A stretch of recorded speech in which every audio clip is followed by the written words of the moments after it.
Good evening. My name is Rita Hicks, and on behalf of the League of Women Voters of Houston Education Fund, I'd like to welcome you to Public Affairs Public Access. I'm really excited about the show tonight. I think it's going to be a lot of fun. As you know, we have a number of different partners that we work with in the Houston area, and they are fantastic. We couldn't do half of what the League does without our fantastic community partners. One of those partners is an organization called Sketch City, and they do a lot of really interesting things in the civic tech space, including Houston's annual Hackathon, and that is what we are here to talk about tonight. It took place about 2 weeks ago, and we're just going to have a rundown about what happened, what is a hackathon, how you can get involved, and what it's doing to make Houston a better place. So I'm going to take a moment to introduce our fantastic panelists tonight, and then we're just going to hop right in. First, I'd like to introduce my fellow League of Women Voters of Houston area board member and founder of Sketch City, Jeff Reichman. Jeff, you want to tell us a little bit about Sketch City? Sure. Sketch City is a community of about 2,500 people, tech nerds, data nerds, policy nerds, really any kind of nerd imaginable, all coming together to use technology and data to make Houston a better place to live. And that doesn't mean that they're tech experts, although we have some of those. It's just the desire to use technology that brings us all together. Great, thank you so much. So the Houston Hackathon is actually a partnership between Sketch City and the City of Houston. And so here tonight with us, we also have from the City of Houston, the Director of Innovation and Performance, Jesse Bounds. Would you like to tell us a little bit about what you do? Yeah, please, and thank you for having me. So I'm Jesse Bounds. I'm head of the Innovation and Performance Division in the Mayor's Office. And we're really internal consultants for the city. We go and fix problems, we streamline processes. We also do a lot with data and pushing data out to the public so they can, we can facilitate these hackathons and have them develop interesting solutions with our data. So, one of the things, our office, because of our reach is citywide, we have the ability to really know what challenges each department is facing, and we're able to communicate those challenges to citizens through these hackathons and really, kind of help guide their solution design and brainstorm with them through to, a good solution that will help the city or help the community at large. Awesome. So our other two panelists tonight are actually participants. They were some of the winners from the hackathon this year, and they frequently contribute to Sketch City. First, here on my left, we have Dr. Neeraj Tandon. Thank you for joining us. Tell us a little bit about what you do. Sure. So I am really passionate about education and technology. And so I started a nonprofit with a couple other people that is focused on equity in technology education. As kind of an extension of that, I also joined recently Sketch City as a co-organizer, and my focus was on trying to arrange workshops so that people could kind of level up their tech skills before the event. And I think that went really well. I was really excited to see so many people show up to those workshops. And then I was a participant in the hackathon and worked on a project to connect nonprofit service providers to each other so that they can make good referrals to people who come and visit.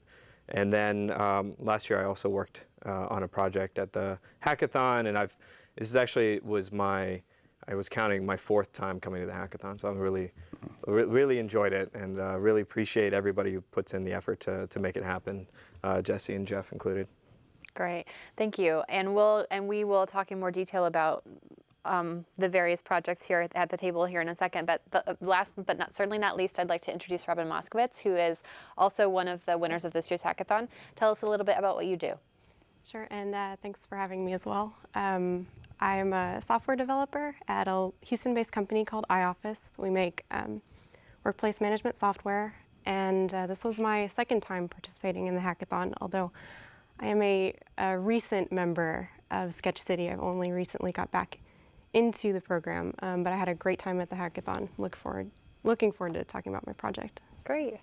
So I want to do a little bit of a history lesson first, because Jeff and Jesse, you have both been involved with the hackathon since the beginning. So talk to us a little bit about how it got started. Mm-hmm. Since it's sort of it is very much a public-private partnership. Talk about sort of how how that happened, because I think it's kind of a uniquely Houston thing to start with the partnership idea first. For sure. So all of this really started over a beer. That's all good ideas too. I met a gentleman who used to work for the city named Bruce Haupt before he went on several international adventures, and he's still international right now. Probably our most remote member of Sketch City. And we were talking about government innovation, and this was back in late 2012. And I got to know all the people who worked with Bruce, including Jesse and several other folks who kind of are in our community. And he said, well, why don't we just do a hackathon? And I said, well, I know some developers. I mean, I know coders, so sure, let's figure it out. And we had no idea not only the level of support that we would get from the city and the community. And the support from the city is definitely due to people, Jesse in particular, evangelizing this to people who don't know what a hackathon is. And level of support in the community of tech people who just want to work on something impactful, and they want to use their skills for good. So that was in late 2012, and we just had our fifth hackathon. That's fantastic. Yeah. Yeah, and I'd say that, trying to sell a hackathon to city employees that really don't know, they thought that hacking was, somebody trying to hack into your computer. There was just, not very much familiarity with the term hackathon. And so, there was a little bit of skepticism at first from the city. And I know that Mayor Parker went to the first hackathon and just was blown away by the amount and the quality of work that was done in this 24-hour competition.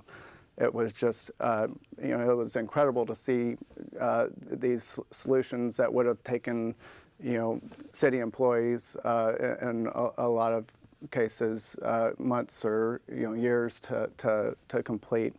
But the teams of these technology experts, really were able to pull together some really good, what we call minimally viable products, or some, prototypes of apps that were just astounding. So we definitely it's grown every year since. Mayor Turner has really gotten on board with this. He went to the last hackathon and was extremely just blown away at the projects again.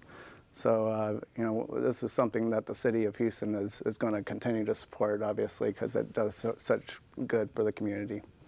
Well, and Neeraj, you are a repeat contributor, so what keeps you coming back to Hackathon? Oh, well, I think really two things. One is I meet such amazing people there. Like when I go to a hackathon, I have a lot of work to do, but I still step away to go walk around and just interact with people. There's amazing people there that are volunteering their time to work on solutions for people other than themselves.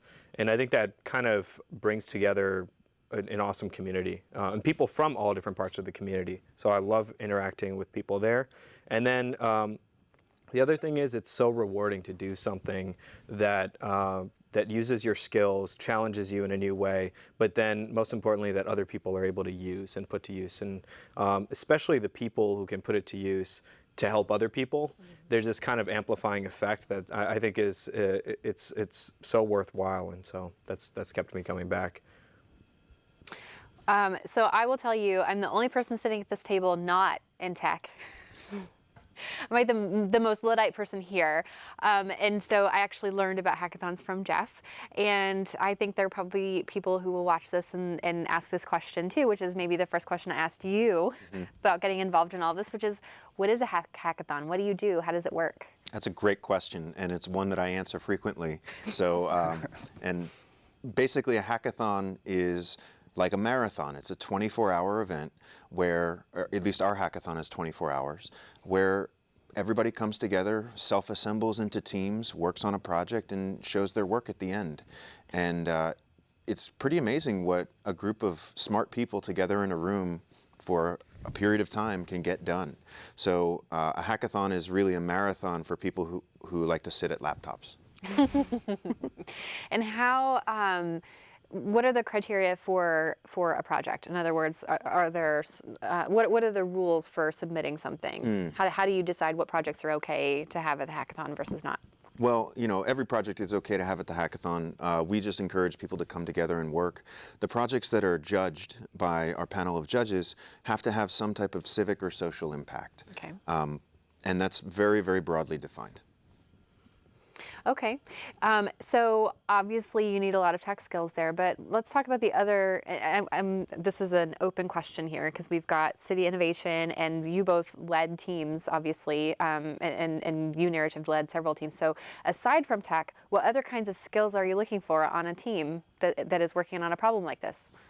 Yeah, do you want to go ahead? Okay, so I will say that I think the reason that we won, the main reason why we won this last one is because we had a couple of designers on our team, and they did an outstanding job of helping us communicate all the different moving parts of what we worked on, and so the slides just looked great. So when I was presenting the project, even if I were to have screwed up when I was presenting, it would have still looked amazing, and I think people would have really recognized that. And I think that designers have a huge role to play in a hackathon project. I also think that people who have any kind of experience in managing a project or in kind of trying to maintain a set of tasks and trying to see and measure where we're going, which is pretty much everybody in some way, shape, or form. And so I think those people are extremely valuable, especially if you have those tech people who are heads down, focusing on just trying to knock something out, and they may be not off task, but they may be a little bit off track from what the rest of the team is doing. Having that person who's kind of going back and forth and kind of saying, hey, are you still working on that same thing that you said you were working on? Is this the same thing this other person thinks you're working on? Is invaluable. On a smaller team, sometimes you just know because you're sitting at the same table, and if somebody's like, shaking their fist or doing a fist pump, you kind of know if things are going well or not. But on larger teams, especially, having those people that can act as glue is also very valuable. Lots of roles for people who don't have tech skills. Another thing, just real quick to add, people who want to learn tech skills, curious about it. Sitting next to somebody and just watching what they do and helping them any way that you can is a great way to learn because you're building something together. I'd completely agree, especially with the points having a designer. Our team had one person who, during the event, produced this fantastic logo for us, and another person who was there to basically learn and continue improving his tech skills. So I spent a lot of time pair programming, which is where two programmers sit next to each other and one types and the other offers feedback or catches errors or just asks questions. We had a really great sort of collaboration happening that way. And we also, as a group, we needed someone on our team to sort of manage the project scope. We didn't sort of like that project management role. I did a little bit of that while I was there because I had suggested the idea and sort of was guiding the team along during the day. But having another person in our group, I think, would have benefited us in staying on task and helping us decide what direction to go. We were able to keep our project pretty small and targeted, which helped us finish in the short amount of time. We didn't actually use the 24 hours. We worked Saturday and then all went home, went to bed, came back on Sunday and got ready for the presentation. But I was preparing ahead of time to have some related tasks to our project in case we had additional people who wanted to join the team, but we weren't sure how their technical skills would fit because we based our project and the technologies we chose around the skills that our team had. And going into the hackathon, I knew only a few of our team members and I knew our skills, but I wasn't sure what other skills would be brought to the table. So we had brainstormed some other related tasks such as doing research, finding subject matter experts, helping us basically make the case that our project would bring value to the city. We didn't end up getting to do all of those, but had we had more people on our team without technical skills, there were definitely things to do that would have benefited our project. So. Yeah, and I'd also add, so communications plays a really big role. Also, if you're a communications professional, then that's something that's key. Government communication isn't exactly known for being the most easy and intuitive.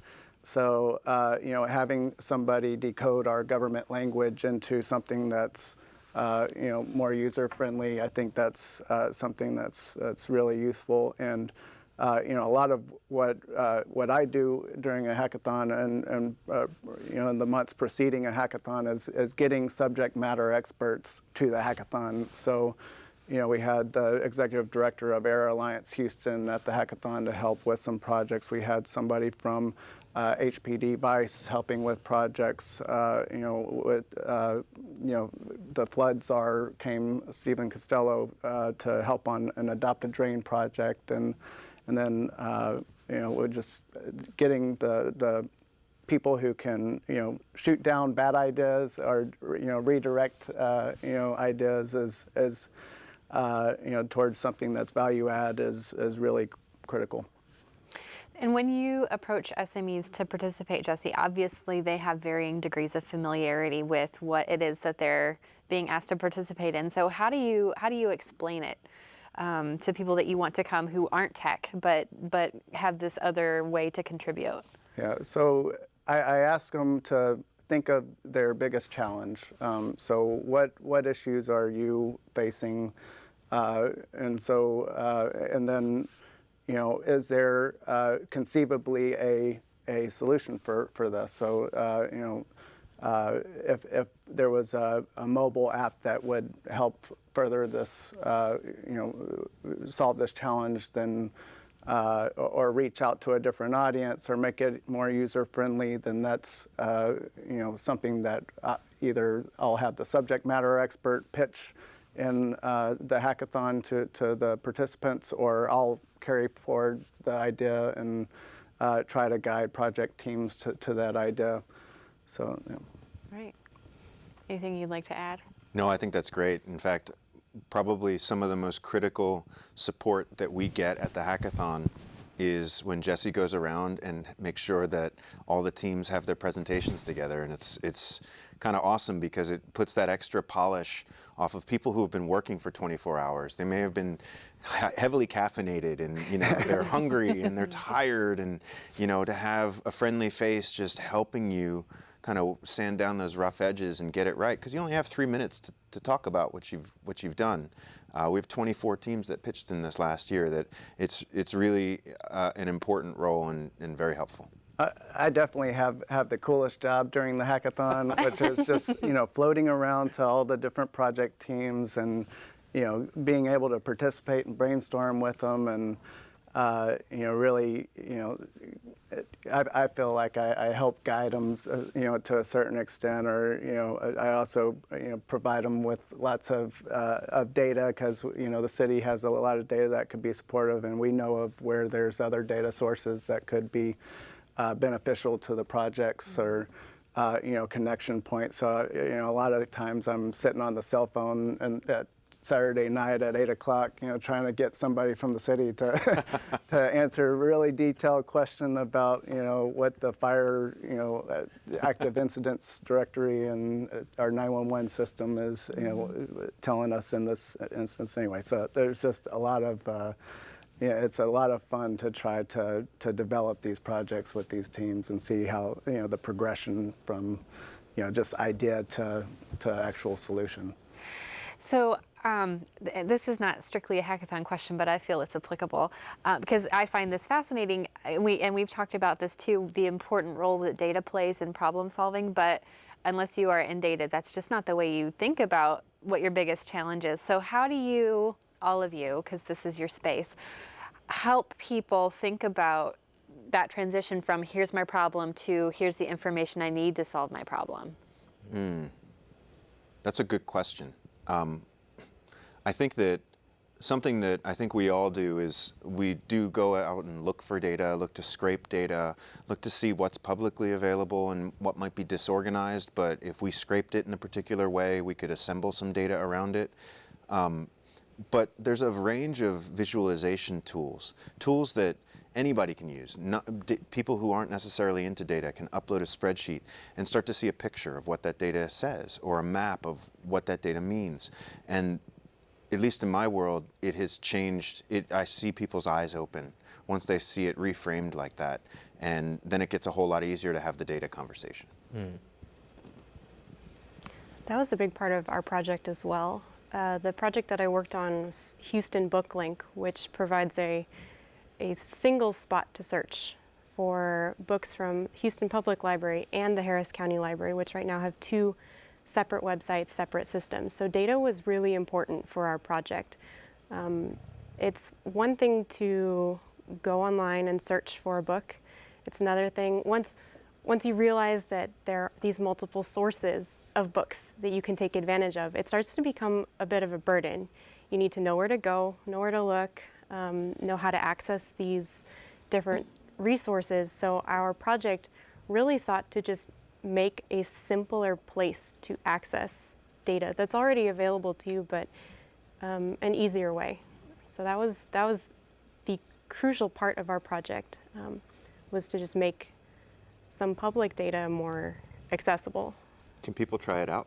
They can. Where can they go to try it out? They can try out our project at houstonbook.link. It's, instead of .com, it's .link. That link. Well, actually, did I cut you off? Oh, no, please. So actually, projects is where I was headed next. And so since we're already talking to you anyway, Robin, tell us a little bit about where this idea came from and sort of how it developed over the course of this hackathon. Sure. So this this project it started as a very personal complaint that I had. I'm an avid reader. I love both of our library systems and I use them actively, constantly. But I did think that searching through the two separate systems was difficult. Both library systems provide a service to us as citizens called Overdrive, which lets you search for ebooks. And Overdrive has an app, and you can log into the two library systems and search for books. It's something that I do all the time. And it occurred to me probably several months ago that I wish I had one place to search, because I will usually go look for a specific book, search both library systems, and hope I find it. So the idea had sort of been lingering in my mind, and when the hackathon rolled around, I was really excited because it's, first of all, it's an excuse for me to network and take advantage of the energy and the support. So I proposed my idea about a week before the hackathon. On the hackathon website, there was a list of project ideas. I also reached out to some friends and coworkers to see who might like to join my team. So on the day of the hackathon, our team assembled. It was two of my team members I had a previous connection to, and then two more who joined, and then several other people who helped us and visited throughout the day. But from then on, we decided, we spent Saturday morning deciding what part of this problem we wanted to accomplish. We knew that in 24 hours, we weren't going to be able to create a brand new website that searched everything. So we decided to tackle specifically ebooks and audiobooks that you can find through Overdrive, because that data is something that developers have access to. So from there, we chugged away. We worked on our project through most of Saturday. And then Sunday, we were down to the wire. We didn't end up doing our demo from houstonbook.link. One of my team members saved the day and was able to host this site somewhere else so we could demo. But then after the hackathon had wrapped up, we published our project, houstonbook.link, and it's out there in the wild now. We're continuing to make improvements because in that short of a time, you can't make it perfect. But our team really enjoyed the process, and we're looking forward to improving the site going forward. So. And where do you think houstonbook.link is headed next? So there are numerous features that throughout the day at the hackathon people suggested to us. There are numerous features that, from my selfish personal perspective, I would love to have. But I think one of the most important things will be connecting with the two library systems and seeing whether our site helps them achieve any of their goals, making their content more visible, available. We discussed some really basic ideas such as more educational tools on how do you use ebooks, how do you actually listen to an audiobook, beyond just being able to get them. So lots of feature improvements, and we have lots of ideas. It'll depend on basically how long we can keep the momentum rolling, what kind of feedback we get, and what other people would like to see. Right. So Neeraj, tell us about, well, you have a few projects that you've worked on, but this year's project in particular was one of the winners. Tell us about it. Sure. So we worked on a project called Need Hue, and the goal was to connect service providers, nonprofit service providers. So like, probably helpful to define that term. We're talking about people like food banks, people who provide clothing, shelters, mental health services, healthcare services for people who are uninsured. All these different nonprofit service providers, of which there are over 400 in the city of Houston, are constantly working with people who have needs that span beyond what their immediate domain area is. And so I was approached, actually, because of the last year's project that I worked on. I was approached from one of the nonprofits who was actually trying to assemble a coalition of nonprofits to develop this data set that allowed all of these service providers to see each other, see what services were provided, what the eligibility criteria were. For example, some places don't take children, some places only take children, some places are only open some days of the week, things like that. So they need to be able to see each other so that when they're interacting with someone who has a range of needs, they can make referrals to where that person can get the other needs met. And so building the database is something that has been attempted before. It's something that requires a lot of buy-in. And so the goal of the weekend was to try to build something that would be enough to show to the other stakeholders, if you will, that hey, this is a good idea. Let's all kind of contribute to this data set and build it out. And so we were fortunate enough to have people from the nonprofits that were already kind of talking about doing this show up to the hackathon, sit with us. And small aside, like when we were there and I had kind of tried to pull into the room all these people that I knew who I could get to work on it. I tried getting someone who ended up on Robin's team, but he ended up on Robin's team. That's okay. But pulling all these people into the room, and these nonprofit service providers were just in awe. They were looking around the room like, all these people are here to work on our problem. Like, they were really amazed. And I was like, well, we're in awe of what you do. And so we're here to work on your problems, help us understand them. And so that interaction from the very beginning, I think, was really productive. We ended up, because we had a team of about 12 people, we ended up kind of breaking into sub-teams and working on different pieces. And also, another thing we did was try to identify what people's skills and interests were. And so while there were some things that were kind of only tangential to what the initial goal was, we were like, let's try it, because we had the people there that were interested in working on it. So my role was actually kind of moving around, talking to all the different people, trying to keep everything plugged in together. And also, we had just some awesome interactions with people from the nonprofits who came in and were supportive of what we did. At the end of it all, we have a long way to go. Really what we need is, unlike in Robin's project where the data sets were there but were disconnected, here the data set needs to be built. It just does not exist. And so we need lots of help trying to get the data set filled out. And we're going to be talking to the city of Houston to see how we can work together on that. And we're going to be talking to other nonprofits to see how we can get them to help us out. But the technology itself needs work as well. And the goal is to have kind of a one-stop shop where any service provider can go and look up a few filters for somebody's needs and eligibility, and then get recommendations that are sorted and personalized for the person that they're interacting with. Maybe print out directions with bus routes, things like that. So that's kind of where we're going with it. We have a long way to go, but I'm excited to keep working on it. We'll actually be meeting on Saturday with the team and hopefully meeting with the city soon. So Great. Just getting work on started. Saturdays? What's that? You all work on Saturdays? Oh yeah, you don't work on Saturdays? I think we all, Don't let him fool you. He works on I think we all work on Saturdays. I think that's true. So I have to tell you, these two projects were two of my favorites. Not that I play favorites. But they're so wildly different in not only scope, but also approach. So I feel like, Robin, you knew the problem to be solved and the question was how. in Neeraj, the problem you're trying to solve is so big, the question is where to start. So how did your team go about deciding where to start?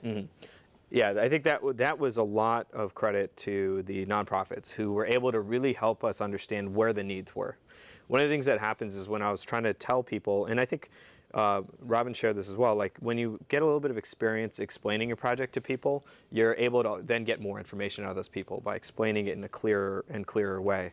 And so getting the help from the service providers and understanding exactly what the problems are was important. So a lot of people, when I tell them about the project, the first thing they think is, oh, you're making an app for people who are displaced to look up services for themselves.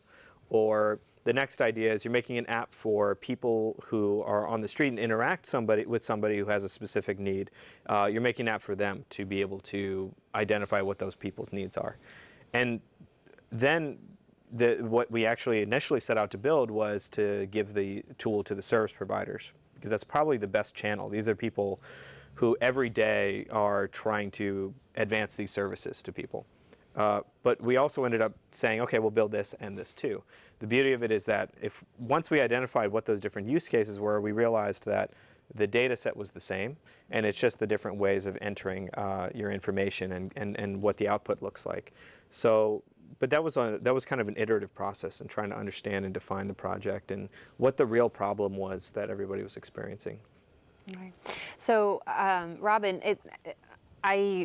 this whole bundled services idea, I have been hearing about, particularly in Houston, for a long time.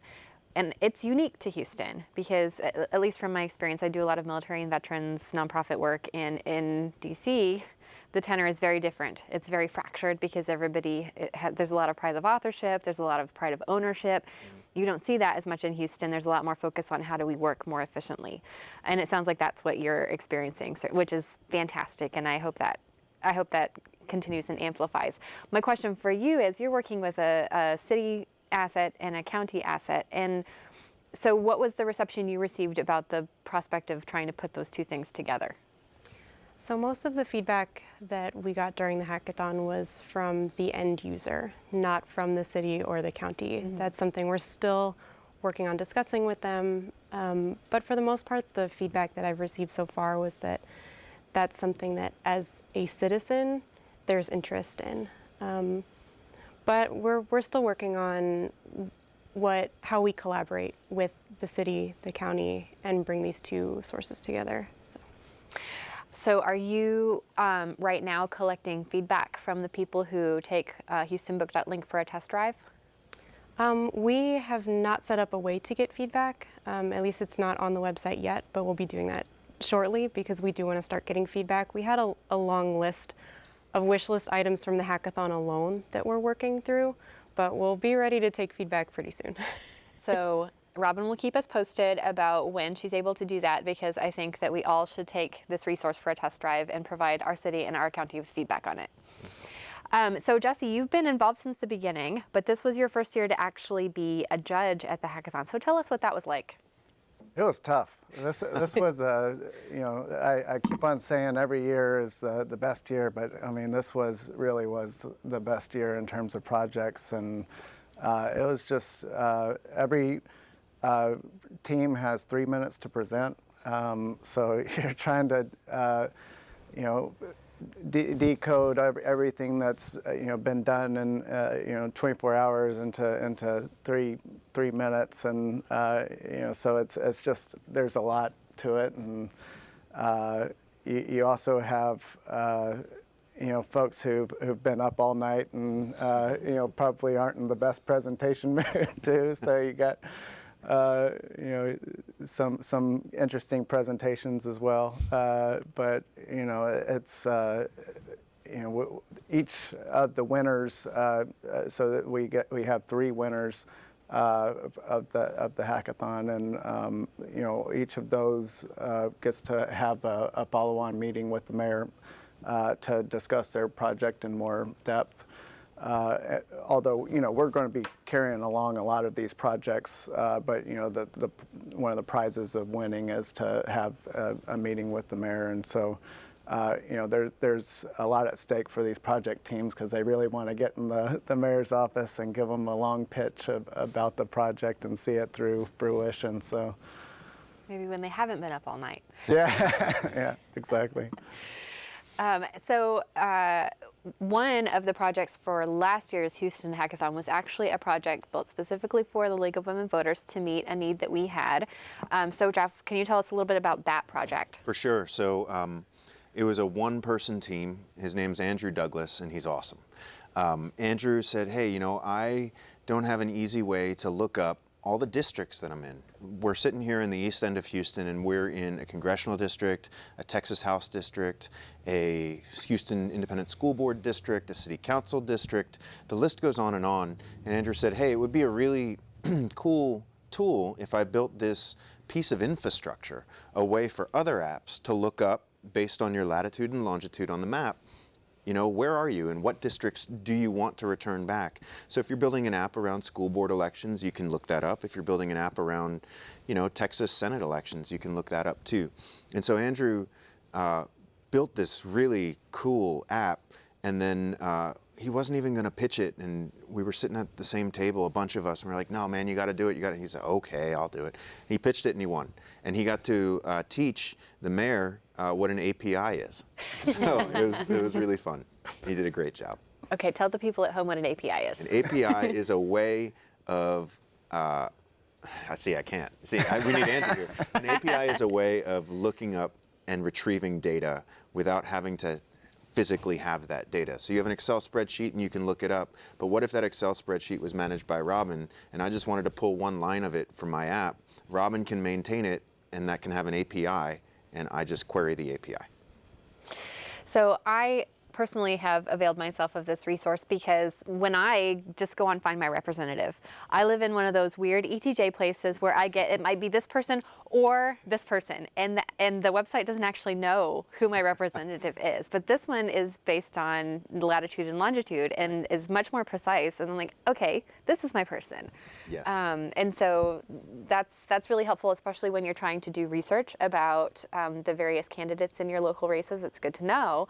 Otherwise, you're going to be spending your time looking at the wrong people. Yeah, and how many people are actually going to go through all the heavy lifting of actually trying to find their representative? They'll just close the web browser and do something else.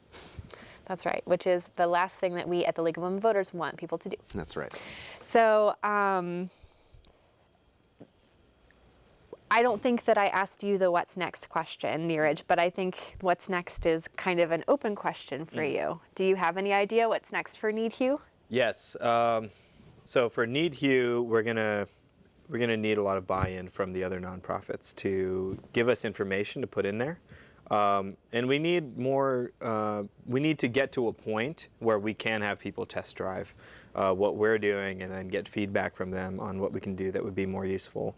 But we've got a ways to go, and I think the immediate next step is to get more information from other nonprofits. And I think that may involve getting help in people researching the information that we need and helping us, fill in the gaps. But certainly we'll need other nonprofits to help us kind of understand more of what they do, when they do it, where they do it, and who they do it for. So those are the next steps, is filling that out. And what we ended up doing was we ended up taking 4 nonprofits that had filled out all this information, and then prototyping off of that information plus like a bunch of fake information that we had to make up to kind of simulate how much data we expected to have in the app. This is a common practice, is to have test data or fake data to kind of build your application around, but it won't be very useful to people with the fake data in there. So we need to start filling in the real stuff. And we have, a lot of other really cool ideas. We have some things that we were going to discuss maybe putting on ice, and then other things that we're going to discuss maybe kind of kicking off. But the core thing is always that data set for this app, and always will be. Great. So Houston Hackathon is the marathon of hacking in Houston, but there are actually Sketch City activities that happen throughout the year. And so, Jeff, can you tell us a little bit about those activities? For sure. So first, what gives us the ability to have these weekly hack nights, where we get together every Tuesday, is the generosity of two sponsors. The first is cPanel, which is kind of a sleeping tech giant that lives here in Houston and employs some of the best Perl programmers in the nation. And the second is Baker Ripley, who gives us space in the Leonel Castillo Center every week at no charge. And that allows our community to have a gathering place and a place where we can go get free Wi-Fi and bring food and get together on a regular basis. So we do a weekly hack night on Tuesdays from 6 to 8 p.m. And we have a different speaker and a different theme every single week. On Tuesday this past week, we had Mark Eichenbaum from the mayor's office speak about homelessness. The week before, we talked about a debrief on the hackathon. Next week, we're going to have two speakers talking about immigration. And the whole purpose of these hack nights is to get those experts in front of the audience and to say, here are the things that I'm dealing with. Here's how I see the world. Here are the ways in which you can contribute. And we start to brainstorm project ideas. And we put them online, people chime in online and collaborate that way, whether it's Slack or GitHub or whatnot. And these weekly hack nights serve as a touch point every week so that, you know, if you want to get together and work on a project face to face, if you want to sit next to somebody and pair program, you can do that and we'll supply the pizza. So I have actually served as an SME for one of these hack nights, the Criminal Justice Hack Night. And I have to tell, again, Luddite, no, I'm not a tech person, but I actually really enjoyed it because it was during election season, and you may or may not know, you've heard me say it perhaps if you watch the show often, but Texas, just as a state, has more judicial races on its county ballots than any other state. And for instance, there were 47 races on last year's ballot here. And the question is, why are there 8 different kinds of courts, and what do they do, and how do you even begin to research these candidates and this and this? And so for me, sort of just providing an overview of that and then listening to data people in the room ask me really insightful, really incredible questions about how they can collect information on the different kinds of courts and the different kinds of candidates and get that out in a way that is digestible. Because again, 47 races. How do you even get through all of them without falling asleep, especially when you're talking about lawyers? But it was fantastic. And there were tech people in the room, but there were also people that just cared about criminal justice and wanted a problem to be solved and said, hey, here's the problem. I mean, that was me. Hey, here's the problem. What can we do? So there's a place for everyone at these hack nights. Where can people find information about what kinds of hack nights are happening right now? For sure. So if you go to sketchcity.org, all of our links are there. We post all of our events on Meetup. We have a chat called Slack. It's a huge tech nerd thing where you can go in and chat in real time. We have about 600 people on there. We use GitHub to share project ideas. And this year, I'd be remiss if I didn't mention that this year we really leveled up because Neeraj has taken on doing these workshops to teach policy experts or people who work in government intro to R, which is a statistical programming language, or intro to data scraping, or hackathons for designers, and really targeting different populations of people with skills and augmenting those skills with additional skills. And it's really fun to watch 100 people show up in a room and say, I don't know anything about R, but I'm here to learn. But I know something about air quality, or I know something about performance improvement, or I know something about criminal justice. So that's where our magic happens. Right. And so for Neeraj and Robin, I would like to hear from you. I mean, you have day jobs. You sound very busy. So tell me why it's important to you to make time for civic projects like this. Mm-hmm. You want to go first? Sure. So despite being a software developer and that being my day job, it's not something that I usually do outside of work for fun. There are many software developers who love to try out new projects and code in their spare time, but for me, I like to target that enthusiasm into projects that have some purpose beyond my own personal interest. And Sketch City sort of provides that outlet. The ideas that are discussed at the weekly hack nights, and just the energy of the hackathon really is what gives me that drive to put my technical skills to work outside of my day job. Mm-hmm.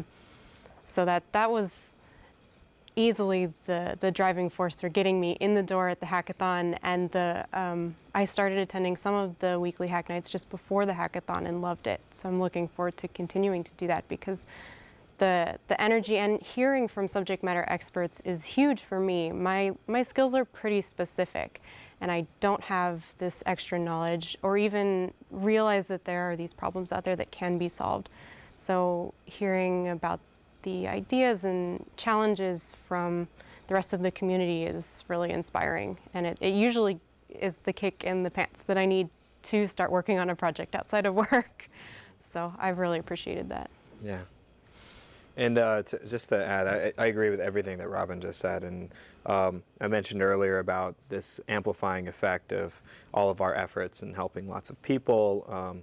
And I think that there's something really rewarding about sharing our passion for technology with other people, our passion for building solutions. And I get a lot out of it. And there's something that I was really looking for when I came to Houston about 4 years ago, and it was this. It was something that I found maybe about 6 months in, and my involvement in it continued to grow and grow and grow to the point where now, I am involved in Sketch City. I co-organize the R user group. I organize the data visualization group. And it's not to say that I'm the only person to do it. It's just that I'm that crazy about it. I really, really enjoy this community and being a part of it. And I want all of these things to be happening. And that's also why I, spend my time thinking about how we can teach more people the entry-level skills to participate more, just so we can grow this community that I love so much. Right. So Jesse, innovation actually is your day job, but you're obviously very passionate about it. So tell us what drew you to that space. To hackathons and Innovation in general. innovation. Yeah. How did you land So, where you're at? I think there's just something inherent with all humans. We're problem solvers and want to, solve challenges. And so, I really, just the, dream of solving all the city's challenges has really been what keeps me going. I have. Admittedly, the best job in the city is what I always tell folks, because it really is just incredible to do this as a day job. Just go out and find ways to make the city better. Yes. Well, and we've been hearing from Neeraj and Robin, which I 100% agree with, about the just incredible people in Houston that you see dedicating their tech skills, their subject matter expertise, their project management skills to projects like this. And you get to do this all the time. So tell us about the kinds of people that you meet. Yeah. So we at the hackathons, we meet just everyone. The people who attend the hackathons, it represents the complete diversity of Houston. Houston as the most diverse city in the country. So, it's just really amazing to interact with everyone, different backgrounds, different ideals. Race, ethnicity, age, you name it, and so. It's just a great experience. And then, on the city side, interacting with all my peers, all city employees, and trying to get the data that would help with these problems. Trying to find what the problems are. That's one of the biggest challenges for the city. A lot of the projects that are the best projects are ones like Robin's, where just a frustrated citizen who wanted to look at different ways of finding library books. The one that was a past winter rollout was somebody getting frustrated at having to go and look at the city's trash schedules, and then they developed this app that just sends you push notifications when it's time to roll out your trash bin, and easily tells you what your schedule is. So, hearing the solutions from the customer's perspective, I think that's one of the best things best parts of this whole innovation. Civic innovation is what we call it. And so you've been doing this for a few years now, and have you seen a sort of change among your colleagues? Like, are they looking for you now to say, hey, solve my problem for me? Oh, yeah, absolutely. Yeah, absolutely. I get a lot, so there's a lot of these projects that are mobile centric, mobile apps, and I feel like a lot of the departments, city employees are like, okay, well, these are just going to be a bunch of tech nerds. Let's see what kind of mobile apps we can produce. But whenever I start talking to them about some of the past projects, it opens their eyes, and they're just the possibilities are endless, and getting to leverage. We're incredibly lucky to have an organization like Sketch City in the city of Houston that just really is able to carry forward these ideas, be a champion host, gather a real talented group of, the city of Houston's one of the knowledge capitals of the world, so they gather all these, insanely, smart folks into a room and are able to produce solutions that are for the public good. So, I definitely want to recognize Jeff and Neeraj and Robin for all that they do to really make this, an innovative city.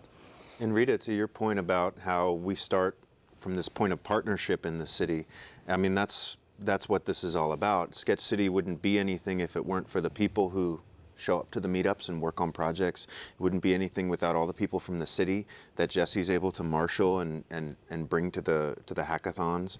And it really wouldn't be anything without the interactions between all these people that's civil, that is apolitical, that is focused on data and focused on really just trying to move the ball forward, trying to make things better.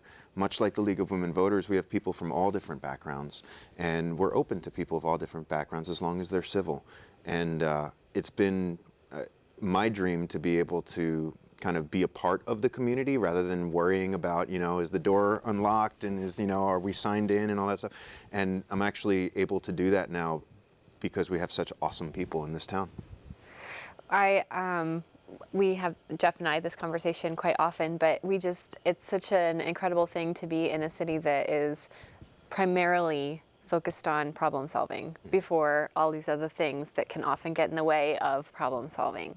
So actually that dovetails beautifully into the next question I was going to ask you, Jeff, which is that a lot of this work is event-based. Obviously you have hackathons, you have hack nights and whatnot, but really what you have built with Sketch City is a community, because you have thousands of people who come from all these different places, some coders, some project managers, some SMEs and whatnot. So talk to us a little bit about how that came about. How did that community grow up around this civic tech idea? Sure. Well, civic tech in general has been growing for the last few years, so the whole nation has really been coming of age with it. We have just had the benefit of sticking to it. I'm the type of person where if I have somewhere to be on Wednesday evenings, I'm going to be there every Wednesday evening unless I'm sick. So I just kind of keep showing up, and Neeraj is very similar, where he just kind of keeps showing up, and we all really enjoy one another's company. And when that's evident, when that's clear, you have this nucleus of people like Randy and Cheryl and Neeraj and Amanda and all these great people. I mean, I could spend the whole hour listing off people's names. I feel certain that's true. When you have that, it becomes really easy. It becomes sticky because the right people self-select into it. And something that I think is really Houston's greatest strength, and Jesse said it before, is our diversity. And I'm a white guy, right? So unless I am consciously thinking about diversity, I'm not thinking about diversity. But if I'm not a white guy, then it's evident when I'm looking out into the world whether or not it's diverse or not. And by having a good code of conduct, having a model of behavior in which people are respecting one another's ideas, we're able to make it a good, I hate to say it because it's a loaded term, but like a safe space. It's a place where people can come and air out their ideas, where they can learn without worrying about stepping on any landmines. And that's, I think, attractive to people in this day and age. Yeah, I completely agree. Again, something that I think is pretty unique to Houston. Perhaps more so in the civic space nationally than other spaces, but Houston in particular tends to have this just kind of level of civility, which I certainly see in your community. What I appreciate is I'm not part of that nucleus.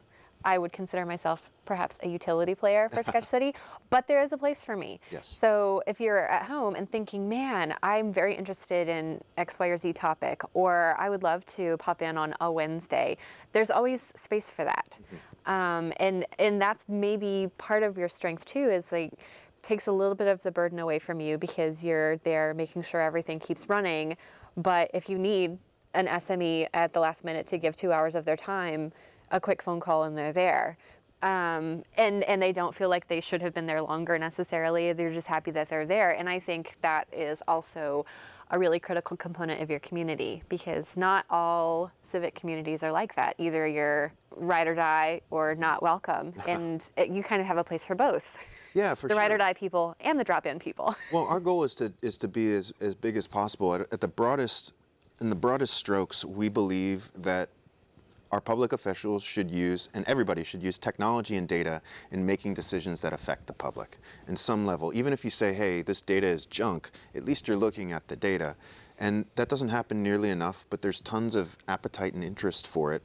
So we're able to fulfill our mission by creating spaces for everybody of all skills to have a role. So if people want to learn more about Sketch City, where's the first place they should look? They Is should there a number definitely- of resources? Yes, they should definitely go to sketchcity.org. And right at the top there's a bunch of links. I would say, come by one of our weekly hack nights. Everybody's friendly, we'll bring you food. It's a really fun environment, and face-to-face, there's no replacing it. We're a bunch of tech nerds, but we are people, and we like the face-to-face interaction. So getting to know us face-to-face means that you can collaborate with thousands of people once you've established that connection. Right. And Robin, HoustonBook.link is the best place to find you? That's right. Okay. And then where someone who wants to know more about Need Hue, where should they go, Neeraj? Yeah, that's a great question. We need to get a home, permanent home for it. But in the meantime, if you're interested in Need Hue, you should come by the Sketch City events. We're going to be there every week, and you can come talk to us and see what we're up to. And if people want to know more about what the city is doing in the innovation space, where should they go, Jesse? Yeah, so they should visit our website, performance.houstontx.gov. And I'd also say, we have an open data portal that has over 220 data sets that the city pushes out. It's data.houstontx.gov. So that's a good resource for folks that want to just start looking at what the city is, doing, mining the data. So we are actually out of time. I feel like that hour flew by. I want to thank my panel so much for joining us, Jesse Bounds, Dr. Neeraj Tandon, Jeff Reichman, and Robin Moskowitz. I'm Rita Hicks, and on behalf of the League of Women Voters of Houston, thank you for watching. If you didn't catch all of this broadcast live, not to worry. You'll be able to find it on the Houston Media Source YouTube channel in a few days. And if you want more information about the League of Women Voters of the Houston area, you can visit us at lwv.org. Thanks for tuning in, and have a good night.